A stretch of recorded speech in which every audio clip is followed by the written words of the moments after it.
Commissioner Coleman is here. Good morning, Commissioner Coleman. Good morning. We need to approve the minutes from the 7th of September agenda meeting. I do know those have been distributed in advance. Is there any questions, concerns, or changes to those minutes? Hearing none, I would move that we approve the minutes from the 7th of September 2023 agenda.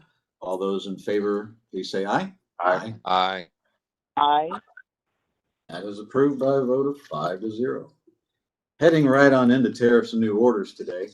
First up is file number EO 2023-0439 in the matter of the application of Osage Valley Electric Cooperative Association and the City of Harrisonville, Missouri, for the approval of written territorial agreement designating the boundaries of each electrical service supplier within the City of Harrisonville in Cass County, Missouri.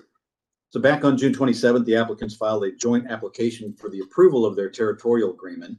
And that states that the impetus for the agreement is a request by the Missouri Department of Transportation to serve new facilities to be installed within the city limits of Harrisonville. Harrisonville desires that Osage Valley to provide electric service to those facilities because Osage Valley has facilities in the area, and doing so would prevent a duplication of services. And then on August 3rd, staff filed this recommendation stating that the commission should approve the party's application. And as a result, this order does approve that territorial agreement filed by the applicants. And I recommend we approve the order version number 2. Commissioner Coleman. I support the order. Commissioner Holzman. I'm in support of the order. Commissioner Kolkmeyer. I'm in support. And Commissioner Hahn. Also in support. Great. All those in favor of approving that order version number 2, please say aye. Aye. Aye. Aye. That's approved by a vote of 5-0. In the matter of the file number AX 2023-0175, in the matter of the proposed rulemaking to promulgate new rule regarding a residential customer disconnection data reporting rule. This final order of rulemaking sets forth the requirement and the standards for the submission of reports regarding and related to the cessation of services provided to customers by those investor-owned electric, gas, sewer, and water utilities that serve more than 2,000 residential customers and that are subject to the jurisdiction of the commission. As we discussed last week during agenda, this final order of rulemaking removes the provision requiring utilities to report disconnection data by 5-digit zip code, and that provision was rejected by the governor's office. By approving this final order of rulemaking, the commission is directing the secretary of the commission to submit to the Secretary of State's office and the Joint Committee on Administrative Rules. And I would recommend we approve this order version number 1. Commissioner Coleman. Mr. Chairman, I support the order with the hope that in the future we will be able to obtain disconnection data organized by 5-digit zip code. Great. Thank you, Thank Commissioner. you. Commissioner Holzman. I'm in support of the order. Great. Commissioner Kolkmeyer. I'm in support of the order. Commissioner Hahn. Also in support. Great. All those, I recommend we approve that order version number 1. All those in favor, please say aye. Aye. Aye. Aye. Commissioner Kolkmeyer, I didn't quite hear you come through on that one. Okay. Yes. Aye. Very good. And that is approved by a vote of 5-0. Next up is our third tariff new order is file number ER 2024-0028 and EO 2024-0029. This is in the matter of the adjustment of Union Electric Company, or DBA Ameren, Missouri's fuel adjustment clause for the 43rd accumulation period. So back on August 1st, Ameren, Missouri submitted a tariff sheet revising its fuel adjustment rate of its fuel adjustment clause for the accumulation period ending May 31st. Ameren also submitted its 40th true-up filing for its FAC. Ameren, Missouri requested the commission authorize a true-up adjustment and implement it under the FAC tariff sheet. The true-up amount identified is the result of Ameren, Missouri's under-recovery of approximately $5.9 million, excluding interest, from its customers during the billing period months of October 2022 through May of 2023. Staff recommended the commission approve the true-up filing for inclusion in Ameren, Missouri's fuel adjustment clause adjustment. With regard to the FAC tariff sheet, the calculated fuel purchase power adjustment amount is approximately $17.5 million for the period ending May 31st. And based on a monthly usage of 1,000 kilowatts an hour, proposed change to the FAR would decrease the FAC of an Ameren, Missouri residential customer's monthly bill by $2.17 from roughly $5.26 per month to $3.09 per month. Staff has reviewed the commission's issue and an interim rate adjustment order to approve Ameren, Missouri's tariff sheet subject to the true-up and prudence review. So this order before us approves Ameren, Missouri's unopposed true-up filing and proposed tariff. And I would recommend that we approve this order, version number 1. Commissioner Coleman. I support the order. And Commissioner Holton. I support the order. And Commissioner Kolkmeyer. I support the order. Commissioner Hahn. Also in support. Great. All those in favor of supporting that order, version number 1, please say aye. Aye. Aye. Aye. Aye. That is approved by a vote of 5-0. Next up is file number EO-2022-0078. This is in the matter of the application of the Empire District Electric Company, or DBA Liberty, to implement robust and mutually beneficial energy efficiency offerings under the framework prescribed by MEA. So on August 29th, Liberty filed a stipulation and agreement on behalf of the signatories to extend its MEA Cycle 1 program for another year through December 31st, 2024. Liberty, the staff of the commission, the Office of Public Counsel, and Renew Missouri were signatories to the agreement. More than 7 days have passed since the agreement was filed, and no party has objected. And as a result, the commission may treat this agreement as unanimous. After reviewing the agreement, the commission finds that it is reasonable resolution of the issues contained therein, and it should be approved. Therefore, this order will approve an additional 1-year extension to Liberty's MEA Cycle 1 under the conditions set forth in the agreement attached to this order. And I would recommend that we approve this order, version number 1. Commissioner Coleman.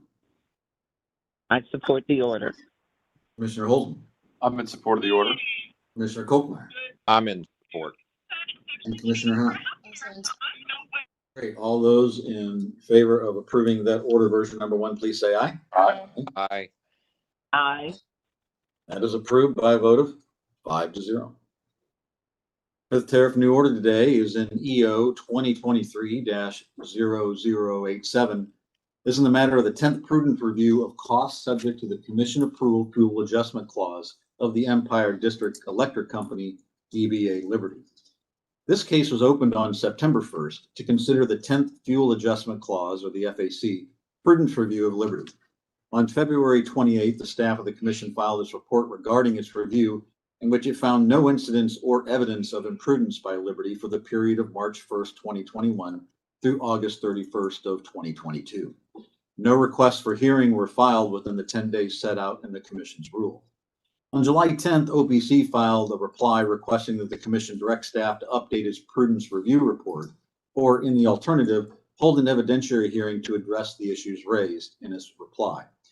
OPC requested that the commission waive the 10-day rule on requesting a hearing, stating that, quote, good cause exists to grant this waiver because the staff's report does not identify a cause of the Neosho Ridge transmission outages, and additional root cause analysis are still pending, end quote.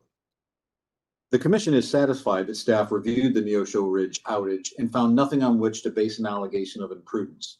The commission rule specifies that parties have 10 days after staff filed its recommendation to request a hearing.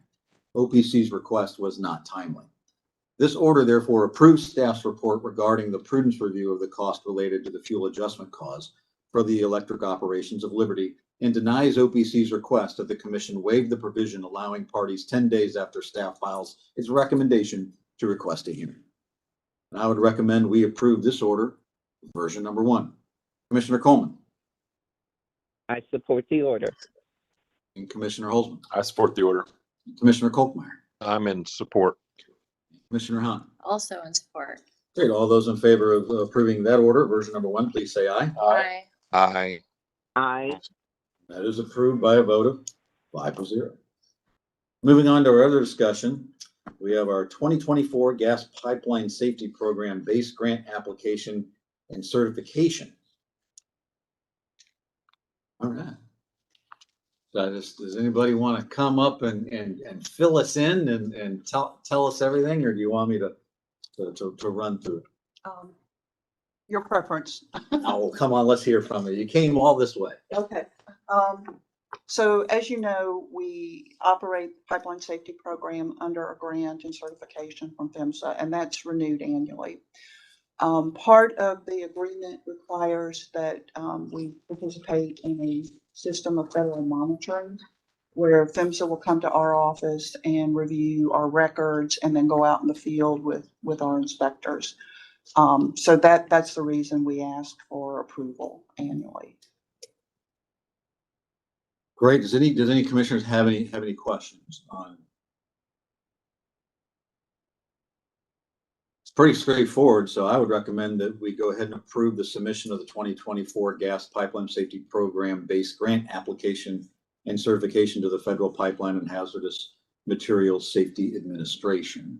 Judge, we need a vote on this? Yes. We do need a vote on this. All right. It's a vote to release the information. Vote to release the information. Okay, so I would make that motion. Do I have a second? Second. Seconded by Commissioner Holzman. Is there any discussion on that motion?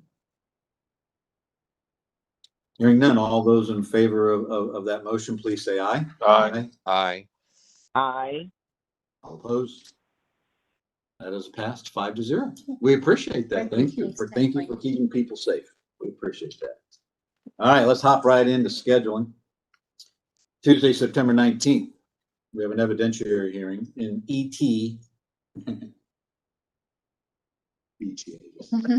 I was like, it's such low hanging fruit, but I just didn't. ET 2024-0061. That's in the matter of the joint application of Evergy Metro, DBA Evergy Missouri Metro, and Evergy Missouri West, and Evergy Missouri West for approval of their tariff provisions to the TOU program. That's going to be in room 310 at 9 a.m. with Judge Pridgeon.